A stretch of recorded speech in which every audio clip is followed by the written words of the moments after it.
Hello everyone, welcome back to my channel everything A to info. ఈరోజు special ఏంటో చూసారా? Chicken గిజర్ట్స్ అండి, అంటే కందనకాయలు అనమాట.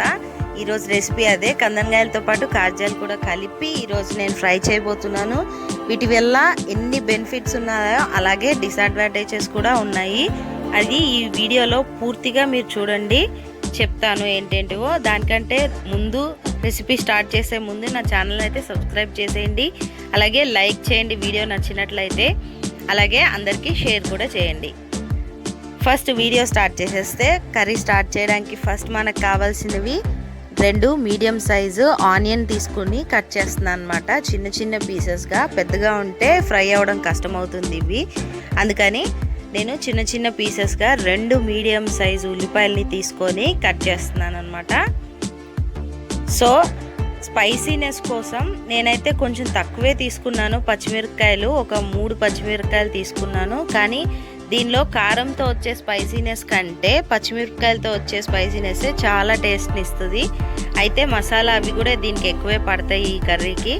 కాకపోతే నేను ఇంట్లో ఎక్కువ స్పైసీ తినేవాళ్ళు లేరు కాబట్టి నేను కొంచెం తక్కువే తీసుకున్నాను. 3 పచ్చిమిరపకాయలు తీసుకున్నాను అనమాట. దాదాపుగా ఒక 1/2 kg ఉన్నాయి అనమాట అవి కందనకాయలు కాజము. కాకపోతే నేను ఇలాగే తీసుకున్నాను. మామూలుగా అయితే ఎక్కువే స్పైసీనెస్ వేస్తాను, నేను ఒక 5-6 పచ్చిమిరపకాయలు వేస్తాను ఈ కర్రీకి. ఇంకొక ఇంపార్టెంట్ విషయం ఏంటంటే, ఈ కర్రీకి వచ్చేసి బాగా ఫ్రై చేసుకోవాలండి, బాగా ఉడికితేనే, లేదంటే దీంతో చాలా డిసడ్వాంటేజెస్ ఉంటాయి చెప్పాను కదా. అందుకని ఫస్ట్ స్టార్ట్ చేసేద్దాము. ఫస్ట్ ఆయిల్ వేసేసి నేను ఆనియన్, ఈ గ్రీన్ చిల్లీ పీసెస్ అయితే వేసి చక్కగా ఫ్రై చేస్తున్నాను అనమాట. మీడియం ఫ్లేమ్లో పెట్టేసి అవి ఒక మంచి రోజ్ గోల్డ్ కలర్ వచ్చిన తర్వాత అప్పుడే నూరి పెట్టుకున్న అల్లం వెల్లుల్లి పేస్ట్ని కూడా వేసేసాను అనమాట. ఎందుకంటే ఫ్రెష్గా లేదంటే అల్లం వెల్లుల్లి పేస్ట్ ఏ కూర అయినా బాగోదండి, స్మెల్ చాలా చండాలంగా వస్తుంది కదా.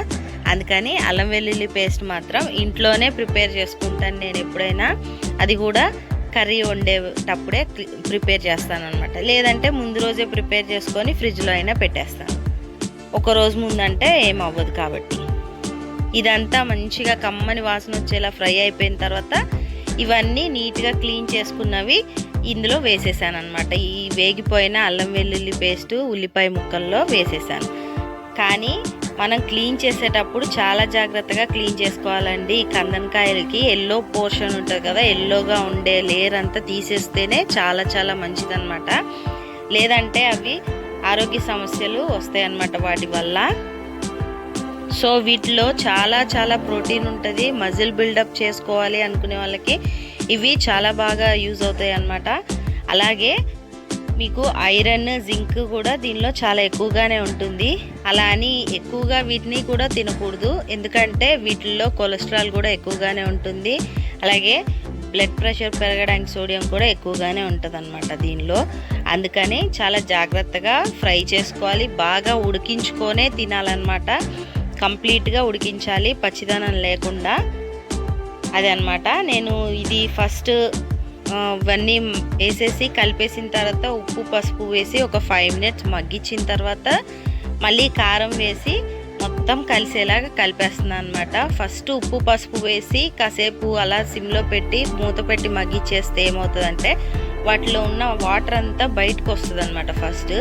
నెక్స్ట్ కారం వేసి మళ్ళీ అలాగే సిమ్ ఫ్లేమ్లో మూత పెట్టి కాసేపు ఉడికించుకున్న తర్వాత ఆ వాటర్ అంతా మళ్ళీ వాటిలోకి అబ్జర్వ్ అయిపోద్ది. దానివల్ల టేస్ట్ చాలా బాగుంటాయండి ఇవి. ఏదైనా నంచుకొని తినడానికి అలాంటి దానికి కూడా ఈ కూర చాలా చాలా బాగుంటుంది. అలాగే చూడండి చక్కగా ఫ్రై అయిపోయినాయి. ఆ ప్రతి ముక్క మీద ఒక బ్రౌన్ షేడ్ లాంటిదంతే వచ్చేసింది. అలా వచ్చేంత వరకు నేను ఫ్రై చేసుకొని ఆ తర్వాత కరివేపాకుని వేసుకున్నాను. అలాగే గరం మసాలాను కూడా స్ప్రింకిల్ చేస్తున్నాను అనమాట. మసాలా అయితే దీనికి ఎక్కువే పడుతుందండి, లేదంటే ఇది కొంచెం నీసు వాసన ఎక్కువే వస్తుంది అనమాట ఈ కర్రీ. అందుకని గరం మసాలా కూడా గట్టిగానే వేశాను. ఆ తర్వాత మంచిగా వేడివేడిగా సర్వ్ చేసుకోవచ్చు. కొత్తిమీర కూడా వేసి మనం సర్వ్ చేసుకోవచ్చు. దీన్ని ఉత్తిగా అంటే ఇంట్లో మగవాళ్ళు కొంచెం తాగేటప్పుడు అలాంటప్పుడు కూడా ఈ కర్రీ ఎక్కువగా తింటూ ఉంటారు. అలా లేదు అనుకుంటే మనం ఇంట్లో రసం పెట్టేసుకొని వైట్ రైస్తో తింటే చాలా బాగుంటుందండి కాంబినేషన్. చూడండి, కొత్తిమీరతో సర్వ్ చేసిన తర్వాత చాలా చాలా బాగుంది. ఇది ఉత్తిగా అయినా తినొచ్చు, లైట్గా గ్రేవీ లేయర్ ఉంది కదా దీని మీద, దాంతో అన్నంలో కలుపుకొని రసం వేసుకొని అయినా తినొచ్చు. ఇంకెందుకండి ఆలస్యం, మీరు కూడా ఈ రెసిపీని తప్పకుండా ట్రై చేయండి. ఎలా వచ్చిందో నాకు కామెంట్స్లో చెప్పండి. అలాగే నా ఛానల్ని సబ్స్క్రైబ్ చేయడం మాత్రం మర్చిపోకండి. Thank you for watching. Bye bye.